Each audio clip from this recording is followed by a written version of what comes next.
अपने सेंसेस हमें बताते हैं कि समय और स्पेस एब्सोल्यूट हैं। धरती पे 1 मिनट, मार्स पे 1 मिनट जैसा ही लगता है। 1 मीटर की स्टिक कहीं भी हो 1 मीटर ही रहेगी। लेकिन यूनिवर्स की ये समझ जो हमें सही लगती है वो एक इल्यूजन है। कॉस्मोस एक डायनामिक, हमेशा बदलता हुआ अरीना है जहां टाइम और स्पेस एक ब्यूटीफुल और कॉम्प्लेक्स डांस में एक दूसरे से जुड़े हुए हैं। यूनिवर्स के वर्किंग्स को ट्रूली समझने के लिए हमें अपने अर्थली प्रेजुडिसेस को छोड़ना होगा। हमें अल्बर्ट आइंस्टाइन और उनके थ्योरी ऑफ रिलेटिविटी के रेवोल्यूशनरी आइडियाज के लिए अपने माइंड्स को खोलना होगा।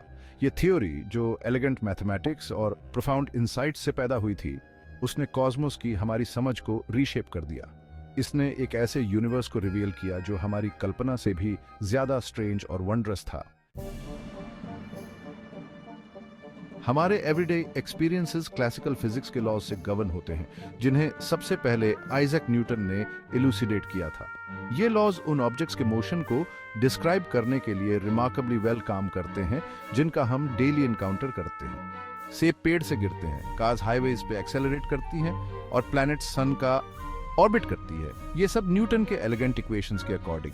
हालांकि एक्सट्रीमली हाई स्पीड्स पर, स्पीड ऑफ लाइट के पास या एक्सट्रीमली स्ट्रॉन्ग ग्रेविटेशनल फील्ड्स की प्रेजेंस में न्यूटन के लॉज फॉल्टर करने लगते हैं। ये इन एक्सट्रीम रियल्म्स में ऑब्जेक्ट्स के बिहेवियर को एक्यूरेटली प्रिडिक्ट करने में फेल हो जाते हैं। क्लासिकल फिजिक्स का ये ब्रेकडाउन एक नई, मोर कॉम्प्रिहेंसिव थ्योरी की जरूरत का सिग्नल था। एक ऐसी थ्योरी जो यूनिवर्स के ग्रैंडेस्ट स्केल्स और उसके मोस्ट एक्सट्रीम फेनोमेना को इनकम्पास कर सके। आइजैक न्यूटन, जो साइंटिफिक थॉट के जायंट थे, उन्होंने यूनिवर्स को एक ग्रैंड क्लॉकवर्क मैकेनिज्म की तरह पिक्चर पेंट किया। न्यूटन के यूनिवर्स में टाइम एब्सोल्यूट था। ये एक कांस्टेंट रेट पे फ्लो होता था, किसी भी ऑब्जर्वर से इंडिपेंडेंट। स्पेस भी एब्सोल्यूट था, एक फिक्स्ड और अनचेंजिंग बैकड्रॉप जिसके अगेंस्ट यूनिवर्स के इवेंट्स अनफोल्ड होते थे। न्यूटन के लॉज ऑफ मोशन जो एब्सोल्यूट टाइम और स्पेस के इन असम्पशंस पे बेस्ड थे, फिनोमेना की एक वाइड रेंज को एक्सप्लेन करने में इनक्रेडिबली सक्सेसफुल थे। उन्होंने प्लैनेट्स और कमेट्स के मोशन को एक्यूरेटली प्रिडिक्ट किया। उन्होंने टाइड्स और धरती पे ऑब्जेक्ट्स के गिरने को एक्सप्लेन किया। हालांकि जैसे जैसे हमारे साइंटिफिक टूल्स मोर प्रिसाइज होते गए और यूनिवर्स की हमारी एक्सप्लोरेशंस मोर एम्बिशियस होती गई, न्यूटन के सीमिंगली परफेक्ट क्लॉकवर्क यूनिवर्स में क्रैक्स दिखाई देने लगी। 20th सेंचुरी की शुरुआत में एक यंग एल्बर्ट आइंस्टाइन, जो बर्न, स्विट्जरलैंड में एक पेटेंट क्लर्क की तरह काम कर रहे थे, लाइट और मोशन की नेचर के बारे में सोच रहे थे। उनके थॉट एक्सपेरिमेंट्स, जो किसी लैबोरेटरी में नहीं बल्कि प्योर थॉट के रियलम में कंडक्ट किए गए थे, हमारे कॉस्मोस की अंडरस्टैंडिंग को रेवोल्यूशनाइज कर देंगे। आइंस्टाइन की जीनियस उनकी उस एबिलिटी में थी जिससे वो सीमिंगली सेल्फ एविडेंट ट्रूथ्स को क्वेश्चन कर पाते थे। उन्होंने रियलाइज किया कि टाइम और स्पेस की हमारी इंट्यूटिव अंडरस्टैंडिंग, हालांकि हमारे एवरीडे लाइव्स के लिए सफिशिएंट है, यूनिवर्स के एक्सट्रीम्स पर ब्रेक डाउन हो जाती है। उनकी स्पेशल थ्योरी ऑफ रिलेटिविटी जो 1905 में पब्लिश हुई थी, फिजिक्स की दुनिया के लिए एक थंडरबोल्ट थी। Section 5, the speed of light, a cosmic constant.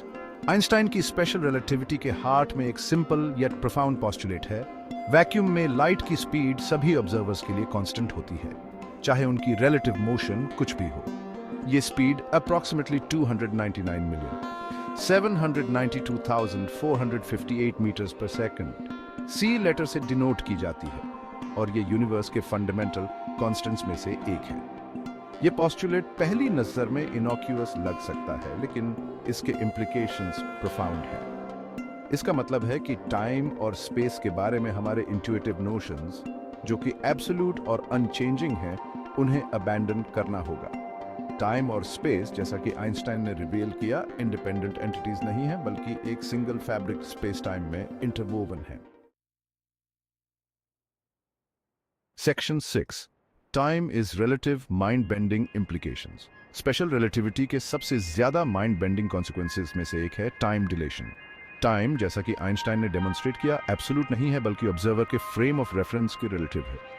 Stationary observer के रिलेटिव मोशन में ऑब्जेक्ट्स के लिए टाइम स्लो हो जाता है। ये इफेक्ट हालांकि एवरीडे स्पीड्स पर नेग्लिजिबल है, लेकिन जैसे जैसे कोई ऑब्जेक्ट स्पीड ऑफ लाइट के पास पहुंचता है, ये इंक्रीजिंगली सिग्निफिकेंट होता जाता है। इमेजिन कीजिए कि एक स्पेसशिप स्पीड ऑफ लाइट के एक सिग्निफिकेंट फ्रैक्शन पर ट्रैवल कर रहा है। धरती पर मौजूद एक ऑब्जर्वर के लिए स्पेसशिप पर टाइम स्लो होता हुआ दिखाई देगा। अगर स्पेसशिप में एक क्लॉक लगी हो तो वो क्लॉक धरती पर लगी एक आइडेंटिकल क्लॉक से स्लो टिक होती हुई दिखाई देगी। Section 7, warping space and time, gravities true nature. Einstein space और टाइम की हमारी अंडरस्टैंडिंग को रेवोल्यूशनाइज करने से संतुष्ट नहीं थे। उन्होंने अपना ध्यान ग्रेविटी की तरफ लगाया। उनकी जनरल थ्योरी ऑफ रिलेटिविटी, जो 1915 में पब्लिश हुई, ने इस फंडामेंटल फोर्स का एक रेडिकल न्यू व्यू प्रेजेंट किया। ग्रेविटी, आइंस्टाइन ने प्रपोज किया, डिस्टेंस पर एक्ट करने वाला फोर्स नहीं है जैसा कि न्यूटन ने इन्विजन किया था। इसके बजाय ये स्पेस टाइम के कर्वेचर का ही एक मैनिफेस्टेशन है। मैसिव ऑब्जेक्ट्स जैसे स्टार्स और प्लैनेट्स अपने आसपास स्पेस टाइम के फैब्रिक को वॉर्प करते हैं। इमेजिन कीजिए कि एक ट्रैम्पोलिन पर एक बोलिंग बॉल रखी है।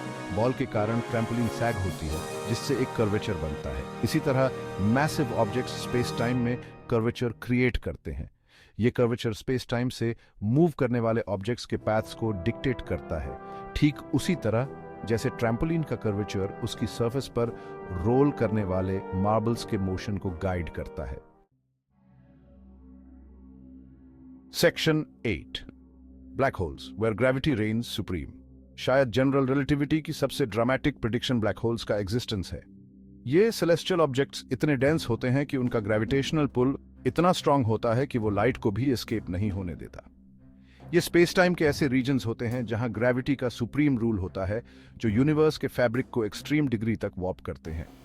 ब्लैक होल्स तब बनते हैं जब मैसिव स्टार्स अपनी लाइफ के एंड में कोलैप्स होते हैं।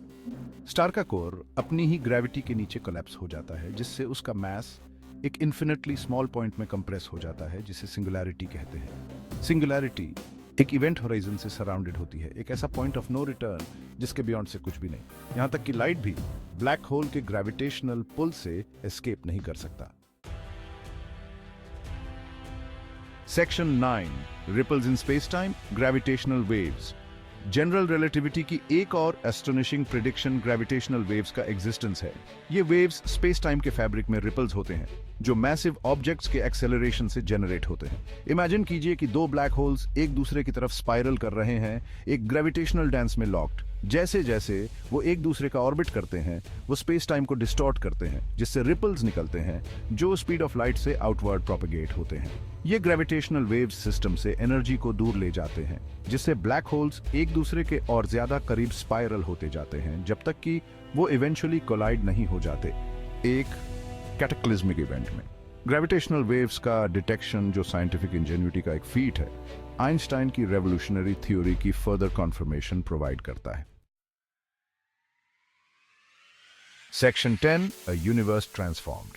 आइंस्टाइन की थ्योरीज ऑफ रिलेटिविटी ने यूनिवर्स की हमारी अंडरस्टैंडिंग को फंडामेंटली ट्रांसफॉर्म कर दिया। टाइम और स्पेस, जिन्हें कभी एब्सोल्यूट और अनचेंजिंग माना जाता था, उनके बारे में पता चला कि वो इंटरट्वाइंड और रिलेटिव है। ग्रेविटी, जो अब डिस्टेंस पर एक्ट करने वाला एक मिस्टीरियस फोर्स नहीं रहा, उसे स्पेस टाइम के कर्वेचर के एक मैनिफेस्टेशन के रूप में समझा गया। इन रेवोल्यूशनरी आइडियाज का कॉस्मोस की हमारी अंडरस्टैंडिंग पर प्रोफाउंड इम्पैक्ट पड़ा है, और इन्होंने ऐसी टेक्नोलॉजीज को डेवलप करने में हेल्प की है जिन पर हम हर दिन रिलाई करते हैं। जीपीएस सिस्टम से जो हमारी कार्स को गाइड करता है, सैटेलाइट्स तक जो इंफॉर्मेशन को पूरी दुनिया में बीम करते हैं, आइंस्टाइन की लेगेसी हमारे चारों तरफ है। उनकी थ्योरीज साइंटिस्ट्स की नई जनरेशंस को इंस्पायर करना जारी रखती है और हमारे नॉलेज की बाउंड्रीज को पुश करती है, हमसे ओपन माइंड्स और वंडर के साथ यूनिवर्स के डीपेस्ट मिस्ट्रीज को एक्सप्लोर करने का आग्रह करती है।